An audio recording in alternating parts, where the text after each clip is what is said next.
છે। નાના મોટા વેપાર અને સ્વરોજગાર માટે નાગરિકોની સાથે સુખ અને દુઃખના ભાગીદાર એ રાજ્યની ભાજપની સરકાર રહી છે। ત્યારે અમદાવાદમાં પણ જે ભારે વરસાદ પડ્યો છે એમાં વેપારીઓ, લારી ગલ્લા ધારકો, દુકાનદારોને પણ આર્થિક નુકસાન વેઠવાનો વારો આવ્યો છે। ત્યારે એમણે ચિંતા કરીને આજની બેઠકમાં જે સુરતનો ઠરાવ છે એ જ પ્રમાણે જે નુકસાન અમદાવાદમાં થયું છે એ વેપારીઓને પણ એ જ પ્રકારની સહાય કરવાનો નિર્ણય આજે મંત્રીમંડળની બેઠકમાં થયો છે। સ્થાનિક વહીવટીતંત્ર દ્વારા સ્થળના પ્રત્યક્ષ સર્વે, ફોટોગ્રાફી, વિડીયોગ્રાફીના આધારે પારદર્શી સર્વે એના માટે હાથ ધરવામાં આવશે।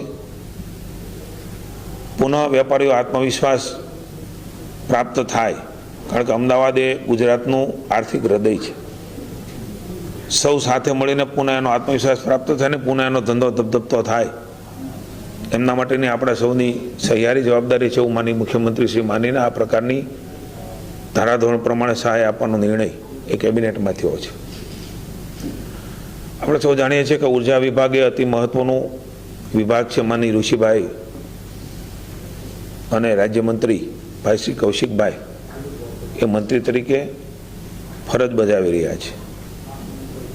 વરસાદ આવે, વાવાઝોડું આવે, નાની મોટી તકલીફો થાય ત્યારે સ્વાભાવિક છે કે વીજ પુરવઠો એ પૂર્વવત કરવો એ પણ સતત એમાં લોકોને મુશ્કેલી ન પડે એના માટે પાછળ હતા। 3400થી વધુ વીજ કર્મચારીઓ, 900થી વધુ ટીમો એ ગ્રાઉન્ડ ઉપર રહી છે। આ બધી વિષમ પરિસ્થિતિમાં કાદવ કીચડ પણ એની વચ્ચે પણ યુદ્ધના ધોરણે જનજીવન એ થાળે પાડવા માટે વીજળીમાં પણ સરાહનીય કામગીરી થઈ છે। એના માટે પણ વિશેષ ઋષિભાઈને હું રાજ્ય સરકાર વતી અભિનંદન આપું છું। મુખ્યમંત્રી શ્રી ભૂપેન્દ્રભાઈનું નામ આવે એટલે સંવેદના સૌથી પહેલા એના નામ સાથે જોડાયેલી છે। પૂરેપૂરું ધ્યાન રાખવું અને જે કંઈ ખૂટતું હોય એ રાજ્ય સરકારને મદદ કરાવવા તમામ અનેક કર્મચારીગણ, માત્ર વીજને લઈને નહીં, ફિલ્ડ વર્કમાં જે કર્મચારીઓ કામ કરી રહ્યા છે એમના માટે પણ રાજ્ય સરકાર ઘણી વખત ઉતાવળમાં સેફટીની બધી જ વસ્તુઓ હોવા છતાં ઝડપથી કરવા માટે એક મન ટેવાયેલું હોય છે। માનનીય મુખ્યમંત્રીશ્રીએ એમાં સૂચન કર્યા છે કે એને બરાબર રીતે સમજીને કહીને બધી જ વસ્તુઓ પ્રોવાઈડ હોય છે તો પહેરતા નથી હોતા, તો એ બધી જ વસ્તુઓ ચકાસણી કરીને આ પ્રકારના કામ એ કરવા જોઈએ એ પણ વિભાગને સૂચનાઓ આપવા માટેનું માનનીય મુખ્યમંત્રીશ્રીએ વાત કરી છે। વડાપ્રધાન શ્રી નરેન્દ્રભાઈ મોદી સાહેબ એ રાજ્યના મુખ્યમંત્રી હતા અને આજે દેશના લાડેલા વડાપ્રધાન તરીકે પણ સ્વચ્છતા હી સેવા, સ્વચ્છતા માટેના હંમેશા આગ્રહી રહ્યા છે। ગાંધીજીના વિચારોને લઈને સામાન્ય જનતા, ગરીબ જનતા એમને તકલીફ ન પડે, એમના કારણે અનેક રોગનો ભોગ ન બને, એના માટે જનજાગૃતિનું કામ અવિરતપણે મોદી સાહેબ કરતા રહ્યા છે। માનનીય મુખ્યમંત્રી ભૂપેન્દ્રભાઈ પણ અવારનવાર સાર્વજનિક રીતે સ્વચ્છતા આપણો જીવનનો ભાગ બને, આ કામ કોઈ એકથી, કોઈ સરકારથી, કોઈ મારાથી, તમારાથી માત્ર થઈ જશે એવું સરકાર માનતી નથી। સામૂહિક રીતે સતત પ્રયાસો, અવડો મોટો દેશ, એટલી મોટી વસ્તી, એટલી બધી માનસિકતા, એમની વચ્ચે સામૂહિક રીતે આપણે પ્રયાસો કરીએ તો એની સફળતા એ સારી અને ભવિષ્યમાં કાયમીને નિરંતર રહેતી હોય છે। એટલે આ કોઈ એક ટૂંકા ગાળાનું દર વખતે સ્વચ્છતાની વાત કરવી, દર વખતે સ્વચ્છતા નથી થતી એની ચર્ચાઓ થાય, એટલા માટે હું કહું છું કે નિરંતર ચાલતી પ્રક્રિયા છે। દરેક વખતે માનસ પટ પર આ જાગૃતિનું કામ સ્વયં તમે હું બધા ન કરતા રહીએ ત્યાં સુધી બધા જોડાય અભિગમ સાથે માનનીય મુખ્યમંત્રીશ્રીએ સ્વચ્છ ભારતના સપનાને, માનનીય મોદી સાહેબના સપનાને સાકાર કરવા માટે થઈને દર મહિનાના પહેલા રવિવારે સવારમાં 1 કલાક એ આપવાનો, શ્રમદાન કરવાનો નિર્ણય એ થયો છે। પહેલો રવિવાર હવે આ મહિનાનો આવવાનો છે, ત્યારે તમામ લોકોને આ મુહિમમાં જોડાવા માટે હું વિનંતી કરું છું. સવારે 8 થી 9 1 કલાક આપણે સાથે મળીને શ્રમદાન કરીએ અને આ ભગીરથ કાર્ય એ સેવાના ઉત્તમ કાર્યના આપણે સહભાગીદાર ને સાથી બનીએ.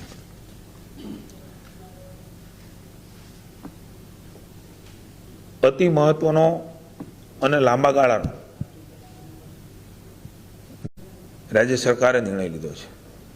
માત્ર શહેર નહીં, ગામતળમાં પણ જ્યાં પાણીનો ભરાવો વધુ થતો હોય તેવા તમામ જે ડામરના રસ્તાઓ છે એને પણ ક્રમાનુસાર, કારણ કે આ લાંબી પ્રક્રિયા છે, એને પણ સીસી રોડમાં ફેરવાશે જ્યાં હેવી વાહનો નીકળે છે. એ જગ્યા ઉપર પણ રાજ્ય સરકારના જિલ્લા પંચાયતના આરએનબીના રસ્તાઓ છે, એમાં પણ આ પ્રકારે હેવી લોડેડ વાહનો હોય કે પાણી ભરાતું હોય એમાં પણ સીસી રોડ કરવાનો નિર્ણય એ માનીય ભૂપેન્દ્રભાઈ લીધો છે. સુવિધાપથનું કામ તો ઘણી જગ્યાએ ચાલી રહ્યું છે, એને પણ વધુ વ્યાપ કરવાનો નિર્ણય લીધો છે. અતિ ભારે મેં કહ્યું એમ જે ઔદ્યોગિક વિસ્તાર છે એના સીસી રોડ બનાવવાનું કામ ચાલુ હતું કે જ્યાં હેવી લોડેડ વાહન નીકળે છે, એનો વ્યાપક અને એનો વ્યાપ વધારવાનો નિર્ણય પણ આજે કેબિનેટમાં લીધો છે. સામાન્ય રીતે ડામરની સરખામણીમાં આપણે જાણીએ છીએ કે સીસી રોડ એનો ખર્ચ એ કદાચ વધતો હશે, પરંતુ ખર્ચની ચિંતા માનનીય મુખ્યમંત્રીશ્રીએ કરી નથી. પ્રજાને લાંબા ગાળાનો ગુણવત્તાયુક્ત અને ટકાઉ લાભ આપવા માટે રાજ્ય સરકારે ખૂબ મહત્વનો નિર્ણય આજે ભૂપેન્દ્રભાઈના નેતૃત્વમાં લીધો છે.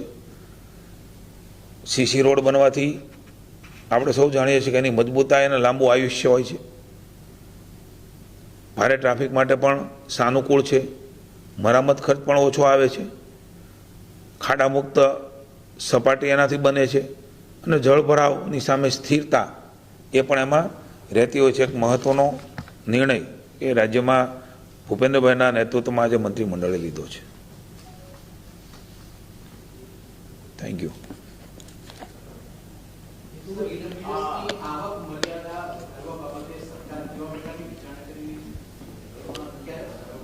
સમયાંતરે બધી જ વિચારણાઓ અને વ્યવસ્થાઓ નિરંતર થતું હોય છે. નિર્ણય થાય એટલે આપણે જાણ કરીશું. આ પ્રકારનું નુકસાન છે, કારણ કે આપણે જાણીએ છીએ કે વરસાદના પ્રકારો અને નુકસાનીના પ્રકારો અલગ અલગ હોય છે. હંમેશા રાજ્યની સરકાર સંવેદનાથી જ્યાં જેવી પણ ડિમાન્ડ આવે એનો સર્વે કરીને એ પ્રકારે કામ કરશે.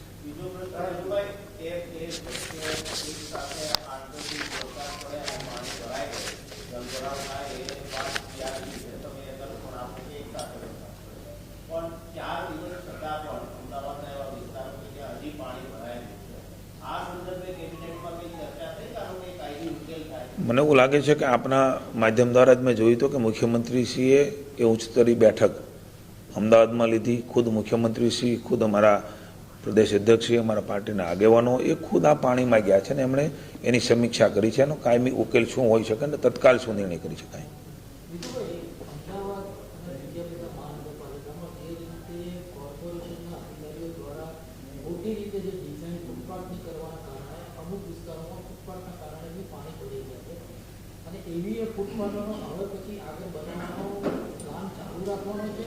ના ના, કોઈ પણ અનુભવના આધારે નિર્ણયો થતા હોય. આજે માનનીય મુખ્યમંત્રીશ્રીએ નેશનલ હાઈવેમાં પણ જે પાણી ભરાણા છે આપ જાણો છો, એની પણ ચીફ સેક્રેટરીને સૂચના આપી છે કે ત્યાં પણ પાણીના નિકાલ માટેની કોઈ વ્યવસ્થા ન થઈ હોય અને બની ગયા હોય તો એનું પણ એક કાયમી ઉકેલ આવે એ માટે તેને રાજ્ય આખું સર્વગ્રાહી રીતે એ ડિપાર્ટમેન્ટ જોઈ રહ્યું છે કે ભવિષ્યમાં એના નિરાકરણ શું શું હોઈ શકે. કારણ કે એકારે 45 ઇંચ વરસાદ, એકારે 35 ઇંચ વરસાદ, એમાં પણ કોઈ નિકાલના કારણે સમસ્યા ઊભી થઈ હોય તો એના પણ રસ્તાઓ કાઢવાનું સૂચના આપી છે. Thank you. Thank you.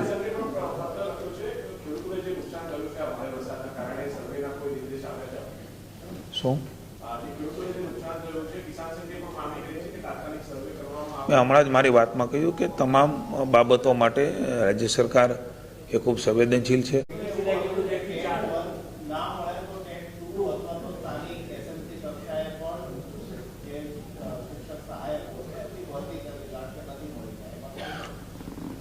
રજૂઆતો એમની આવી છે, માનનીય શિક્ષણ મંત્રી છે એની ઉપર અભ્યાસ કરી રહ્યા છે. નિર્ણય થયો હું આપને કહીશ. आज माननीय मुख्यमंत्री भूपेंद्र भाई के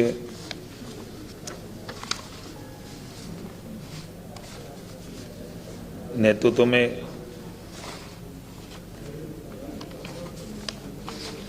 मंत्रिमंडल की बैठक हुई है। खास करके जिस तरह से भारी बारिश और मानव मृत्यु भी हुआ है, पशुधन का भी मृत्यु हुआ है। मानव मृत्यु के लिए संवेदना, पशुधन के लिए भी संवेदना प्रकट की है और जिन लोगों ने अपना स्वजन गंवाया है उसके प्रति भी संवेदना व्यक्त की और श्रद्धांजलि दी है। माननीय भूपेंद्र भाई के नेतृत्व में 2-4 महत्व के निर्णय वो भी आज लिए गए हैं। ऊर्जा विभाग की कामगिरी को भी सराहना की है। अहमदाबाद में भारी बारिश में व्यापारियों को, गल्ला धारकों को जो भी आर्थिक नुकसानी बारिश के वजह से हुई है, वहाँ भी सूरत के जीआर के मुताबिक सर्वे होने के बाद वहाँ भी सहायता राज्य सरकार करेगी। व्यापारियों के प्रति संवेदना रखते हुए पुनः अपना आत्मविश्वास प्रकट करे, उसके लिए उसके साथ सरकार खड़ी है। कॉमनवेल्थ गेम माननीय मोदी साहब के नेतृत्व में 2030 में भारत में और उसमें भी गुजरात में होने जा रही है। उसी वक्त कॉमनवेल्थ गेम ग्लासगो स्कॉटलैंड में अभी चल। स्वच्छ भारत का संकल्प हम सब साथ मिलके चलाए और स्वच्छ भारत स्वच्छ गुजरात बनाए। हर मास फर्स्ट रविवार को 8 से 9 बजे स्वच्छता का कार्यक्रम चलेगा। ये स्वैच्छिक रहेगा। जो भी प्रतिनिधि है, जो भी अधिकारी है, जो भी मंत्री है, वो अपनी अपनी जगह पे स्वच्छता करे, श्रमदान करे। मतलब एक जगह पे सब इकट्ठा ना हो। कलेक्टर हो, मंत्री हो, धारासभ्य हो, स्थानिक इकाई के हमारे प्रतिनिधि हो, एनजीओज हो। भारतीय जनता पार्टी की जगदीश भाई के नेतृत्व में हमारी पूरी कार्यकर्ता की टीम भी एनजीओ बन के इस काम में जुड़ेगी। मैं सबको आह्वान करता हूं कि आइए साथ मिलके स्वच्छ भारत के अभियान में हम जुटे। ऐसा एक निर्णय अगले रविवार से भी ये शुरू होगा, अगले रविवार से ही शुरू होगा। हर मास का जो पहला संडे आएगा उस संडे पे ये कंटिन्यू काम। मैं सबको आह्वान करता हूँ कि हम साथ जुड़े, लोग भी जुड़े, स्वैच्छिक संस्था भी जुड़े और साथ आके इस स्वच्छता के काम में हम लगे। नगर पालिका, महानगर पालिका, इसमें जो रास्ते बने वो रास्ते आरसीसी के बनाने के निर्णय माननीय मुख्यमंत्री भूपेंद्र भाई ने आज कैबिनेट में लिया है। जो ग्राम पंचायत है, गांव है, उसमें भी जो जहां पानी की वजह से हमारा रास्ता टूट जाता है, वहां सीसी का बनाने का, गांव से निकलता हुआ रास्ता भी हम पहले से ही सुविधा पथ के नाम पे कर रहे हैं। वो भी चलता रहेगा। उसका व्याप भी हम बढ़ाएंगे। और जहाँ हैवी व्हीकल निकलता है वहाँ भी सीसी रोड बने पूरे राज्य में। ये अब से शुरू होगा। हालांकि जो काम अभी तय हो गया है उसमें स्थानिक इकाई जो अच्छा लगे वो करे, नहीं तो जो आने वाला काम है वो ऐसे ही काम सीसी रोड बनाने के बाद ही काम शुरू हो, ऐसी सूचना माननीय मुख्यमंत्री जी ने बैठक में दी है। Thank you.